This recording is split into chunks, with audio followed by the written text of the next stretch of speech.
Welcome learners. We are looking at linear algebra, and in this video we will see elementary row operations. We will see row echelon form and reduced row echelon forms, and we will take a matrix and we will reduce it to reduced row echelon form. Okay, and in the next videos we will see how to get the inverse of a matrix or solve the system of equations.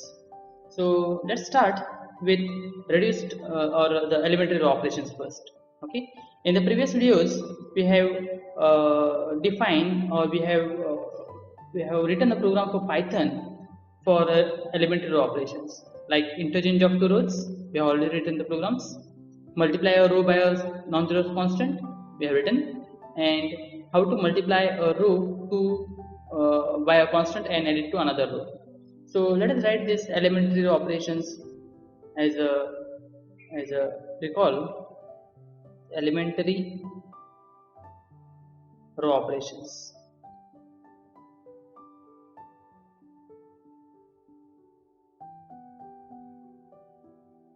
Okay, the first operation, of course there is no order, but let us take the first operation is interchange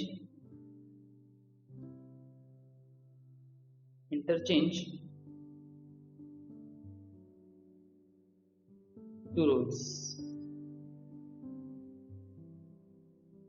Okay, then that means you have a matrix, say of order n by n or n by k, whatever.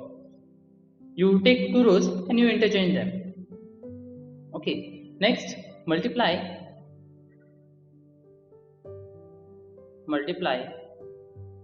say a row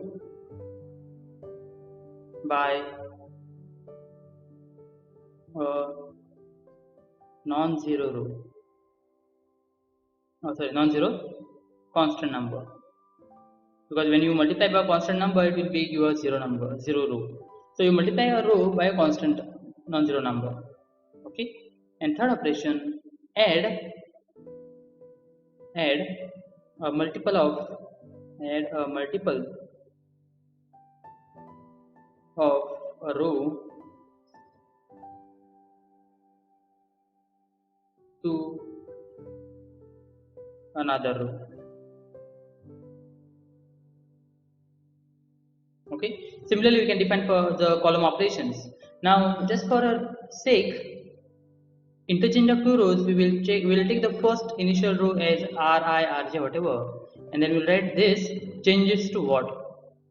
Okay, now in this case what happens, you interchange two rows. When you interchange two rows, say ith row and jth row, we will take ri, we will use capital or small. Let us use capital letters. So the row ri changes, and if and only if it is so rj. So you interchange two rows. So multiply a row by a constant number means your row I will change to some constant number k times row I. So this was your initial, and after operation you get this row. And here let us take row I, and to row I we will add a constant multiple of row j. So that will be ri, the row I, plus some constant multiple of the another row rj. Okay, so this is the notation what we will use in the coming time. Okay, so the operations for this, the Python programs for these operations we already done. And secondly, when you have these elementary row operations, you can ask a basic question. If you have a determinant of a matrix A, suppose you have a matrix A and we have determinant of A. Okay, what are the changes or what is the effect of these row operations on the determinant, that you can ask.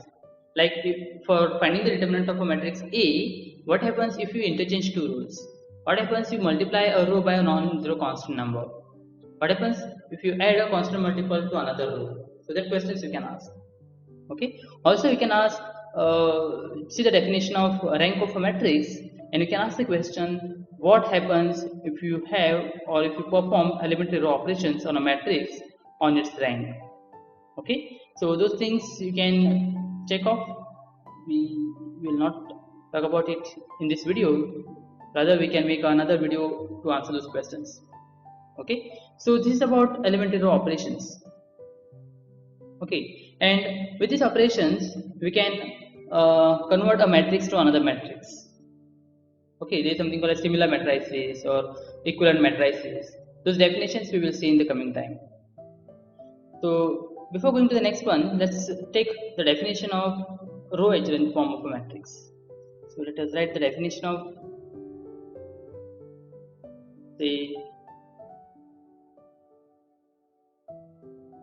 row echelon. Some say echelon, some say echelon. So row echelon form of a matrix.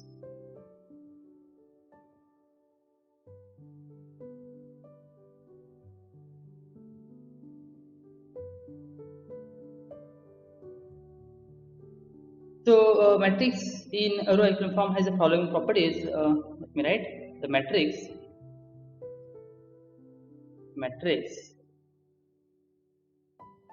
in row echelon form has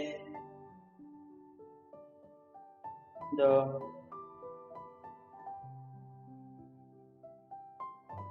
following properties. Okay, first property, you understand the properties first here, then we will see the examples. First property, in a matrix A, suppose at all you have a 0 row, then that 0 row will be at the end. Okay, so all rows, you may have one row which contains zeros, you may have two rows which contain 0. So all those rows which contains all the entries to be 0, you make it the last rows. Okay, so all rows consisting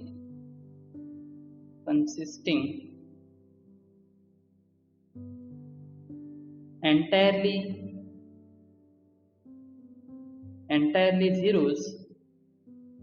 of zeros.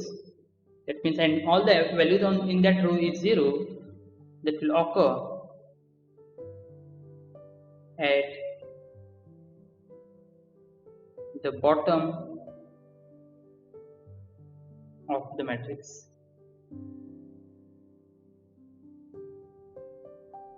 So when you want to convert your matrix into row echelon form, what to do is you first analyze the matrix A. If at all in a matrix you have all those entries to be 0, you take that, interchange the rows and make that row a last row or second last row, something like that. So at the end you should have 0 rows. Okay, next point,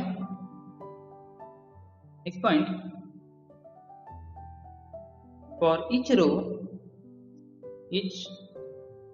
row that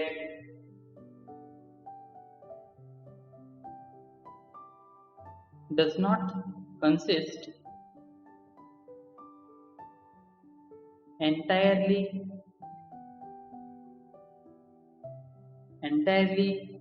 of zeros, that means you have non-zero row. Non-zero means at least one entry in that row is non-zero. Okay, the first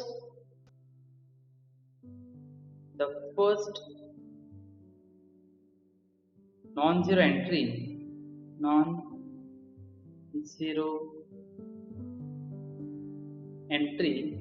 is 1. Now again, some authors will say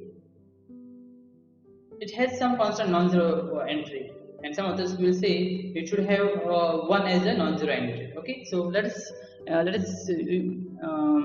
accept this, that first non-zero entry of the non-zero row has to be 1, and this one is called leading one. Let me write it in the bracket, called a leading one. Okay, so in a matrix, suppose you have non-zero row, its first entry has to be 1. Okay, it can be in the first column, it can be in the second column, it may be in the last column, but the first non-zero entry in that column, in that row, has to be 1. And the third point, it says for 2 successive means one above the other, successive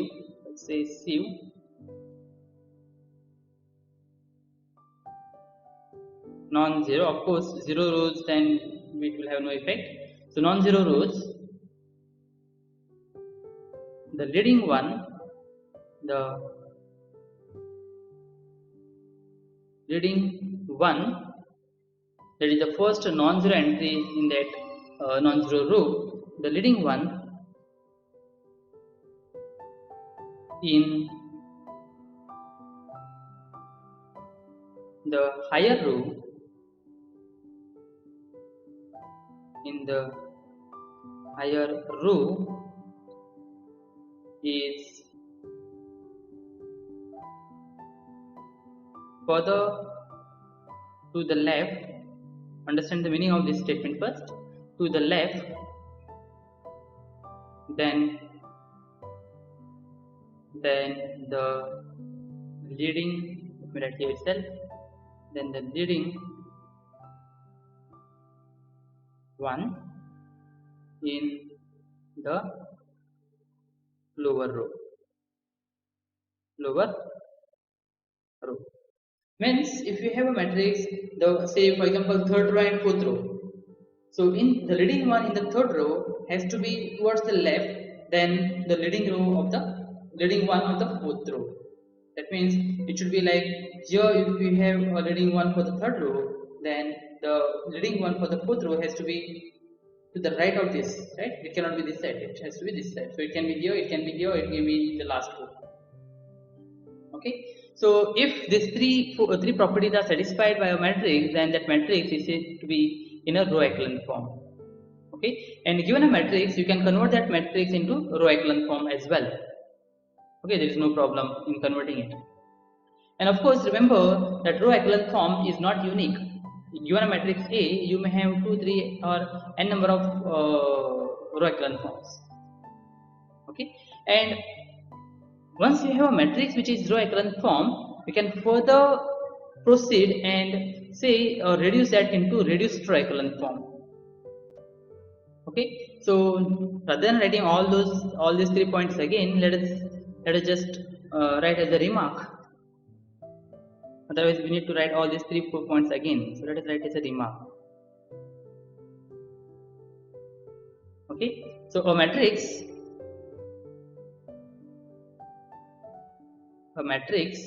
in row echelon form is in, if we use another color, is in reduced row. You reduce the row, reduced row echelon form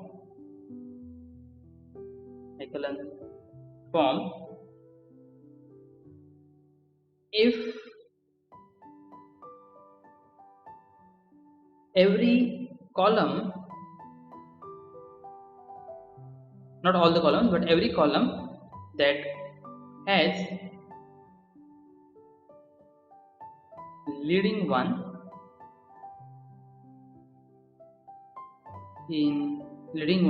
has 0 in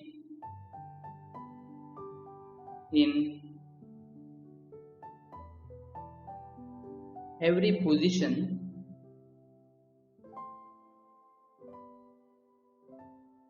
above and below. We need not bother about below, because below the leading ones and all the values will be 0 because it's a regular form, right? But let us write above and below, just for understanding. Below it's leading one. Okay, we'll take one few examples. Let's take few examples.